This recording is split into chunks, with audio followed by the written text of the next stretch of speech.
The next question says, I have a question regarding the priority of the workouts and exercises. My work schedule has been more intense these past couple weeks, so I had to limit my workout time and get the work in earlier. I train in the morning before work. I can still manage to fit in 4 days, but I can only get in a good 60 to 75 minutes to lift on most of those days, taking into account warm up and some mobility work. I know the competition lifts hold the highest priority, and that day one is a higher priority than day four. However, if I can fit in about 2 exercises a day, how should I be going about it? I have about 8 exercise slots for the week, which exercise should be holding a higher priority?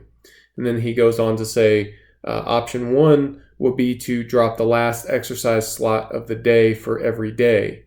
Or option two would be to drop the priority 4 workout entirely and the last exercise in the priority 3 workout, and then distribute the rest. Maybe it's a minor point, and it doesn't have a major effect in the grand scheme of things, but I just wanted some clarity on this first option in my current program. The first option in my current program would result in me missing squatting volume, while the second way would remove a bunch of deadlift volume. Hopefully things should be getting back on track in a week or two, hopefully. So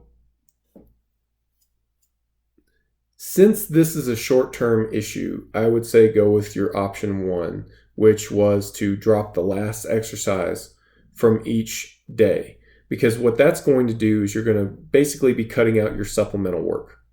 The supplemental work is your lowest priority work. It's the work that's, it takes the longest amount of time to realize any sort of training effect. It's a long-term investment. Since this is a short-term issue, we can cut that out for a short amount of time. You can still do the things that give you a high ROI and move forward with your training and still hopefully see that progress that you want to see. If it was going to be more of a long-term thing, I would say to build yourself a combination of those two scenarios. When you're further away from the competition, just drop that priority 4 workout.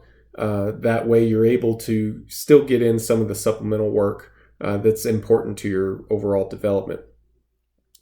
And then in that case, as you approach a competition, you could kind of switch it and go the other way and include more of the assistance work and less of the supplemental work as you peak for a competition. Now, you did mention that that's not your scenario, that this is a short-term thing. So in that case, I would just cut out the supplemental work and stick with the highest return exercises.